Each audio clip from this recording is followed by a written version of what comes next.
Okay, hello, 1, 2, 3. Hello, 1, 2, 3.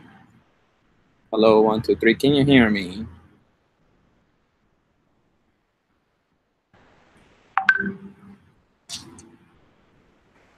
We have one viewer. I hope you can hear me. I think you can. All right. 5 viewers. I will definitely wait to move on and get us going. This is the Decisions class, Module 5 lecture, coming to you from nice and muggy Starbucks, Kingwood, Texas, right? 12 viewers. I think we're going to start. I see everybody's on. Let me go ahead and screen share. All right. Okay, we're on. Good evening, class. Today we don't have any guest lecturers. I usually have someone. Thankfully, I did not assign anybody out there. If you can hear me, let me know, please, just by putting it here on the chat here on the left. And I believe you should be hearing me because I checked the audio. If you have any questions, please go ahead and tell me what you have. Hello, Jeannie. Okay, Alan saying good. And I think I'm going to go through your discussion that we've had earlier, just a little bit ago. We're going to go through all the material tonight. But I want for you to come back to your opinion on that video that I sent over just about an hour ago and see how it's changed from what you've learned today, right? This is important. I asked you to make and formulate an opinion. Opinions are not a bad thing, guys. They're really actually super helpful. I think it's a fallacy, and you're going to learn our word fallacy too, that that people think that an opinion is the opposite of a fact. I don't think they're necessarily opposites. And another fallacy is that an opinion does not, it's actually pretty hard to have, right? So no, that's actually not true at all. An opinion, it's important. Most things out there are opinions that we go by. A judge decision, that's an opinion. An appraisal, that's an opinion. An arrest made by a policeman, that's an opinion. How they're made is what's important. Rarely are facts helpful. Together, combined together into an opinion, a professional opinion, that's how they're helpful, right? So we're going to start the class just to make sure everybody has good time. I did start a little 30 minutes later than before. Let me know if you have any questions. Please don't forget to input your opinion. Make sure you formulate it correctly. And then what I want you to do is go back to the opinion you've had about the video, formulate it with these new factors, and see how different it is, okay? Because you all play something, right? Fallacy, yes, absolutely, Laura. That fallacy word, it's actually a vocabulary word for your midterm. So I'm glad that you're already using it, Laura. And thank you so much, Laura. Laura has provided me with the pictures of the book. Thank you so much. Again, I have lost access to the digital book. Why? Because the new books are coming out, and I didn't want to make it too expensive for you guys. So thankfully, we'll stick with this one. Objective 13. So 13, right? Number 1, key variables. Identify key variables. Now follow with your book. Please take your book next to you. Don't read this because it's going to be hard for you to read it. It's more for my purpose and for you to know where I'm at. I'm right here on page 34, right? Identify key variables. Monitoring and managing the solution. Solutions to problems are abstract ideas, okay? Abstract. What that means is it's not concrete. You know, what I have right here in front of me is a phone. That's a concrete item, a telephone. Keys, concrete, right? I could talk about keys and they're real. But when I say, hey, how about your love for a family member? That's abstract. That's what ideas usually are. Again, does not mean that it's good or bad. It's just that that's what you're dealing with. Abstract idea is not tangible objects you can pick up and hold and inspect. So another concept that is an abstract idea is the concept of the United States government, the USA. It's an abstract idea. The government, the laws. Some of it is concrete. The soil beneath our feet is concrete, but that's also part of the abstract concept, right? To an animal, someone that's, you know, maybe like a bear, they wouldn't think the United States is under their feet. It's just a floor.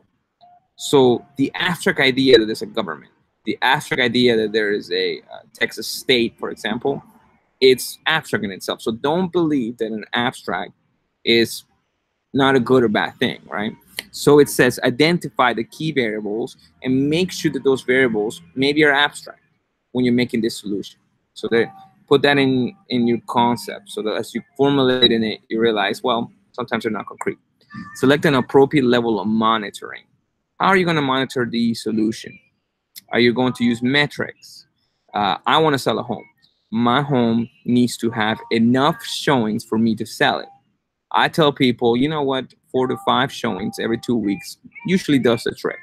If you're not getting those minimum amount of showings, you're probably not selling your home. That's a metric. That's how I'm monitoring the process. Involve others in the process. If you're trying to lose weight, get out there and ask people, hey, how am I doing? I'll see you in about a month, right? You guys are a little quiet out there. Make sure you put in your opinions on this, because you're getting graded on it. So, but with that, how do you, for example, ask people to monitor your results?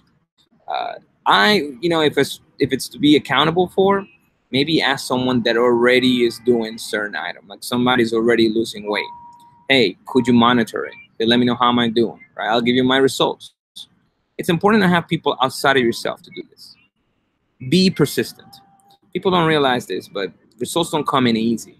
Even if you work hard, people think that just working hard gets you results. That's not true at all. If you ask some of the most successful people, and I don't know how you define success, but even in your own metric, they'll tell you, I have worked hard and haven't got it there yet. That's because sometimes you need luck, sometimes you need timing, sometimes you need smart decisions. It's not just one piece of recipe, so you have to be persistent. Sometimes you don't even know what to do. I believe that when I first started in real estate, one of the things that they would tell me is, look, you don't know what you're doing. You really don't.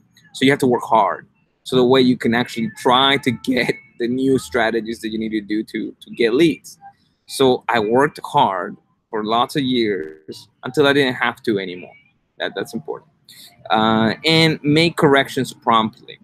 You need to be able to make corrections. With my brand name, Flappy Bayou, the one that I do, I had to make tons of corrections. I had to ask others to be accountable. In fact, I had a buddy of mine who's a great marketing genius. I had to ask him questions about it because I needed to be accountable for that. And it took years. And it wasn't even because of me. It's just because I got busy. I got a little lazy. You have to be accountable. So see, you get all these. You get all these on how to get a solution, right? So Laura says, I would actually be afraid to ask someone to monitor my weight loss out of fear that their answer. Laura Porter, I want to tell you this. Sapere aude. I want you to look that up. Sapere aude, right?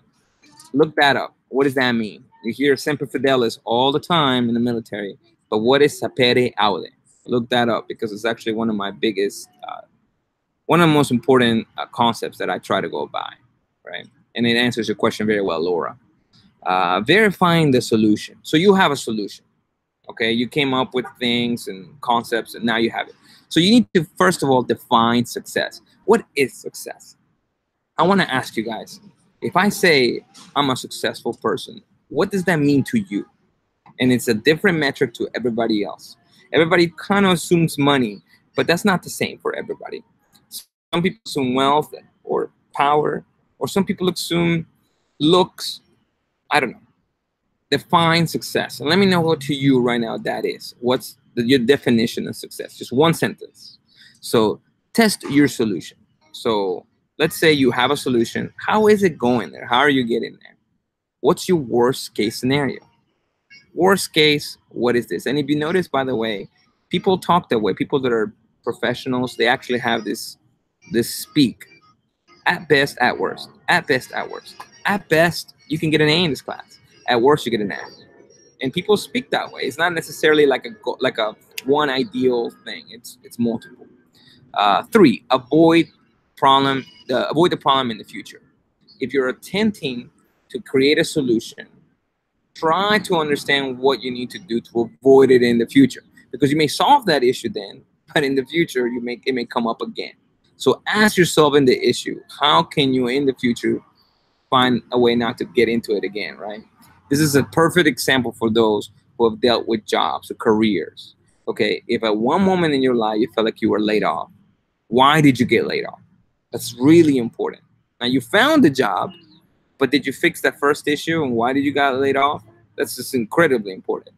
So try to learn from that and learn from the process. Every process you go through, let me tell you, for me to be able to do YouTube live videos, it was a process. I had to learn it, I had to get it out there, but that process taught me something, and therefore I bring this to you tonight, right? But the process of me getting to a solution, by the way, none of it is, it's a little thing that you find out there on the internet. It's actually hard to find. I had to synthesize to be able to do this for a classroom, right? I got it. So I was able to produce something for you and take credit for your success. If this is what I tell people, count your victories, count them. Take your victories and do like maybe your parents or maybe some contemporary parents do. They have your grades and they put it in the fridge. No, do the exact same thing. If it's some victory you've obtained, little victory, put it on the fridge, because you have to count it. You have to be able to count your blessings, count your victories, count your promotions, whatever you want to call it, your universe manifesto, right? Whatever you do, count it, because this is what life is about, little victories, really what it is.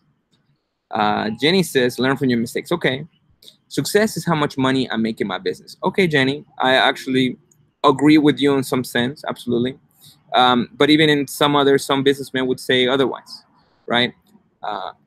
Petty means worthless or unimportant. Outlet is means of expressing one's talents. That's right. Alan says, I don't see the point of that. I don't know what you mean. Which part? Success is the eye of the beholder. That's right, Mr. Stewart. That is true. It's what I've used in the past, an algorithm, right? It could be something for you to, whatever the beholder eyes is, but what is it to you? So that's what I'm asking. I'm really into my work. If I'm at work, I can't find a solution to a problem, says Clyde. I ask my boss. I know he has more experience and he always has a solution. Okay, great, Clyde. So look at that, Clyde. You are learning solutions. However, your boss may not always be available to you. My suggestion to you is learn from the process of the solution. Don't just get the solution. How did you get there? Otherwise, you're always going to depend on your boss, and that's not necessarily good. Ryan says, you can learn something from overthink you do everything. I don't know. Maybe that was a little bit typed up wrong. Taking credit in your works. Be careful how you take credit in your works, guys. It's not necessarily plain blanket. You have to realize that sometimes when you take credit for your work, you may be seen as a person who's may come off a little selfish. So you have to be careful, right? All this advice your book is telling you, Mr. Butterfield, right? So let's see. Let's keep going. Putting a little more suggestions and opinions. I can take credit and can breed codependence. True. Very absolutely true. So that's definitely a win-win there, right? Using adaptive techniques. Consider when to use adaptive techniques. Okay, so you might not want to be or be able to follow a complete problem solving process, right? Sometimes you have to adapt. You know, you have a concept and you're taught here in this class how to think, how to put together, how to come up with a decision-making process. If you leave out of this class with decision-making process, I'm a happy professor, I'll tell you, because you learn something and you can take it in the future. However, the one thing I'll tell you is even though you have the process down, it doesn't apply to everything. Sometimes you have to adapt. Yes, I say in this class, we don't speak on emotions, but sometimes you need to go by your emotions. So I understand. That's a decision you have to make, right? So remember, part of your process is to be adaptive. Manage by exception. What does that mean? When time is limited, managing by exception may be appropriate. That word appropriate is big. It's really big. Everybody tries to tell you absolutes, okay? Hey, it's not good to eat a lot. Well, are you about to run a marathon? Because you definitely need to eat a lot then, the night before. You see how that is? Managed by exception. So look at the exceptions. Eating a lot is not good for you. But if you're going to run a marathon tomorrow, you probably should make the exception tonight. Manage the exceptions. You get the rule, but what's the exception, right? Right now, I had a little bit of an issue with my internet connection. And yes, come into Starbucks. Manage this exception. I had to figure this out, adapt it, and figured out how to get to you. And I made an exception for tonight on me, being able to adapt, right? So I don't always move back the lecture to 8:30. I always have it at 8, but this time it was an exception, right? Stagger your decisions. Number 3, it's important. When you are faced with an expensive option, consider making incremental choices. That's important. You don't have to make all decisions up front. Maybe it's a step, okay? So maybe you want to learn little by little by little so you can make a bigger decision down the road. Doesn't mean right at the moment you have to do it. That's good to know. A lot of people feel like whenever you have to make a decision, it's black or white up front. Okay, black or white up front. Let me see if I can come up with a solution here. Oh, a degree. Great example. You start as a freshman and you're like, you know what, I have to make a decision. But hold on. What if I stagger it? What if I get through my core subjects and I try to see other careers and try to see what other students are doing, and then later on I can stagger my decisions as I go. Maybe you want to be a pharmacist. Maybe you want to switch it up, or maybe stay to become a pharmacist or a specific type of pharmacist. Stagger your decisions, right? Hedge your bets, guys. Hedge them. And hedging is real simple. It just means have a backup plan to that bet. Going all in on something is rarely good. I actually had a conversation about this.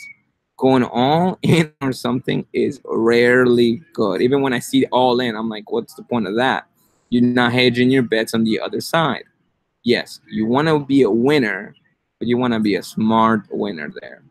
And how you win, it's important. And if it was just because you got lucky, you can't take that process, and that's not a solution process for you, right? If you can come up with an algorithm, a actual process, then you can use that. And hedging your bets is important. It's part of the process. So whatever plan you have, what's your backup plan? Because there's a worst case scenario. Look at all those terms I'm using right now. And delay or defer a solution. If you're having trouble finding a good solution that meets your goals, maybe slow down, delay, and defer a solution. Maybe down the road. Maybe it's a good idea to just delay a decision. Maybe going to college right now because you can't afford it, it's okay to hold off, right? And you're probably thinking, man, which professor tells you not to go to college? No, I'm not saying that. The blanket concept is that going to college is a good idea. But for some of you, maybe at the moment it would have been a good solution. That's managing by exception. Never going to college is a bad idea. Yes. But it also depends on the person's situation, right? Think about that. Every time you learn something, you kind of learn it in a principle or an ideal, okay? The ideals, okay? Eat healthy. The ideals, like the perfect advices, right? Go to school. The perfect advices. But remember, there are the exceptions to every rule. And sometimes they apply to your solutions. So what do you learn from me? Don't think in absolute, guys. Rarely is it helpful to think in absolutes. So with that said, here we go. Objective 16, developing ethical solutions. So this is going to be important for you because now you're going to formulate a different, or maybe the same opinion of what you've had on that video that I sent over. Identify ethical issues. Most decisions have an ethical dimension, and I have to define the word ethics, okay? The word ethics in the business terminology on the collegiate level, it's not the same as what you think. Each profession has an ethics. Let me give you a good example. A physician's ethic is to treat everyone, okay? If a physician sees someone dying on the side of the road, they're gonna treat him. That's the ethics of that profession. The profession from over and over since history has been about saving lives above monetary success, above anything else, right? So understand that each profession that you have, even in the military, the ethics of the military is that you are there not for your own opinion, but for the sake of the United States, right? For the sake of the country. the same thing. It's an ethical situation that you're there. Ethics in real estate is not to represent your own interests, but represent your clients. It's always an ethical situation that you're using. Think about this, guys, because I'm not telling you about your right or wrong for yourself. Your cultures, in other words, your professions in the business mentality, ethics, right? So yes, ethics and morality are two different things. Compare cost benefits. Your solution can create both benefits and costs for yourself and others. Be real careful because you have to, when you come up with a solution, actually, Russell, that's what I was trying to say. Ethics, it's not personal. Ethics in the sense of profession is what I'm trying to say. It's not necessarily personal. It's on the sense of what does the profession believe is ethical. And let me give you another example of that because I really wanted to clear this up. An attorney. You hire an attorney to represent your interest. Them dealing with your interest on the sec to just make money is not ethical. You'll hear that because the concept of being an attorney, the reason of having lawyers is to represent the rights of the people they represent. That's what I'm saying. That's what I'm saying. So please understand that when you hear the word ethics in our class, it's profession based. Please. It doesn't mean that ethics, moral based, it exists. It's just for the sake of this class, we're not speaking that language, right? Cost and benefit, you come up with a solution, is it worth it? Is it worth to do something? Sometimes it's not. You see this all the time in real estate, okay? You have to fix or change a window, but sometimes it's not worth to change that window because that home won't count. You'll waste money, right? Consider other people. When you're creating in creating an ethical solution, the whole, understand the whole. It's not just the individual, but the whole, right? You have to put into perspective their idea, their concept, their interest, and serve the broad interest. I'll go back to the whole. This concept of the whole versus the individual. What's important? In my head, it's both, okay? Let me tell you, societies have been built around this. This is important because if you hear of socialism and communism, the whole is more important than the individual. If you hear the concept of capitalism, the individual is more important than the whole. To me, both are important. Both are important, okay? The win-win marriage, that's what you're trying to understand. So let me explain to you. Me as a professor, I have to make sure I have the interest of Lone Star College in mind. But I also have to be careful for your interest as an individual student. So I have to balance both. Or maybe my own interest as a professor. Balance them. That's the solution, right? And again, this is solutions class, right? Not just decisions, but problem and solution class. So what concepts are you doing? And lastly, be true to yourself. You have to be able to be genuine. If you're not genuine, then you come off as a person that's not really coming up with truth. Coming up with truth, you need to be genuine. You need to kind of believe what you're saying. And I say the word kind of because sometimes it's difficult. It's very difficult. The military is socialistic in nature. It sort of is. Yes, I actually agree, Alan. It does have it. But believe it or not, in the American military, it does have a lot in mind into the individual. I have to tell you that in the rest of the world, in other cultures, for example, it's not about the individual at all. You don't think of the individual. The United States does have a focus on the individual in the sense that you have Bill of Rights, not a Bill of Duties, which is a little strange. This is what's so great about the United States, believe it or not, is that its mentality towards you, believe it or not, yourself, okay? Sometimes that gets outtaken, though, and this is why the U.S. gets criticized. It's all about just the individual. Well, half and half really does work, guys. It's funny how balance, even though it's boring, it tends to always work. That's it. So now my next question to you is this. You've learned these terms. Go back to what you typed out, okay, on this video that I sent to you, and formulate a different opinion by using some of this, especially Objective 16. If you can go back and see where it's different, where you've actually used one of these. Remember, when I speak to you, I speak on the sense of these terms. I speak the decisions theory language. So I want to see you speak that on your earlier opinions of this video. Now, Some of the video I'm going to send over, because it's also going to be part of the video. It's going to be part of the discussion board for a D2L. Those who are watching the video recorded. And please always watch the video recorded. That's really important. Let's see here. And I believe I sent it in earlier. And I'm going to read the ones from, there we go. There we go. Here we go. So this is the video that's going to be on D2L. Okay. Here we go. Here we go. I'm sorry about that. Let me make this a little bigger. Somebody says success is career. True. But what does that career represent to you, right? It's my video link, and I want to talk to a little bit of you who came up with some solutions, some decisions. Here it is. Kevin had 4 hearts. So I'm going to talk about this. I don't think he meant any disrespect at all. This is on the video that you're going to have. For those on D2L, you can just link. This is about a video of a broadcast, a news broadcast in Norway. I don't think he meant any disrespect at all. He was polite, presented her with flowers to make up for it, and even offered an initial explanation by saying, I greet this way. Having said that, the feeling of disrespect is equally relative. She can feel disrespected because in her custom that men and women greet by shaking hands.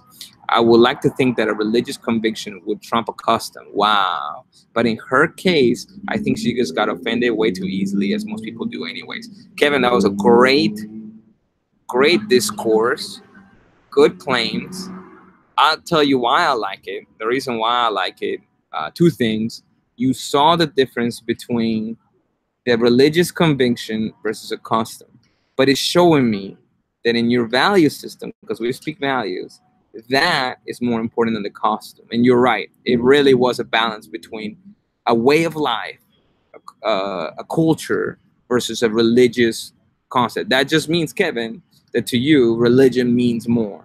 But don't forget, in a society, religion is not everything in some, right? So that was a real good, and I like that you guys used the hearts. I would have given that a good one. So definitely, let me see anybody else got.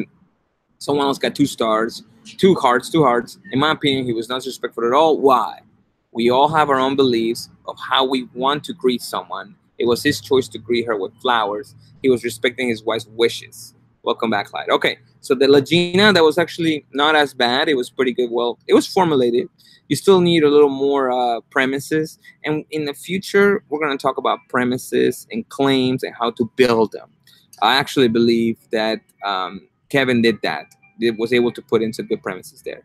And that's it, guys. That's it for tonight. I hope you had a good lecture. Laura says, absolutely, to be true to yourself. The other day, I was offered a temp position at the job that laid me off. I was offended by that since I left there in a professional pay band. I graciously turned down the offer, thanked them, and said that I'm concentrating on getting my degree and working, creating a better version of myself right now. Okay, Laura, I commend you on that one because you didn't just take the quick solution in my head, in my idea, so not the quick solution, but attempted to fix the issue in the first place. Again, you unfortunately got laid off, but in this sense, you're trying to get to a better place where you don't have to get laid off again. And having a temp position, those are very fragile, right? That's all, guys, for tonight. Thank you so much for joining us. Anyone that was part of this lecture, next week I need a guest lecturer, guys. Please let me know who that is, otherwise I may not be able to do this lecture. But thank you, guys, and I hope you've enjoyed this lecture. Good night.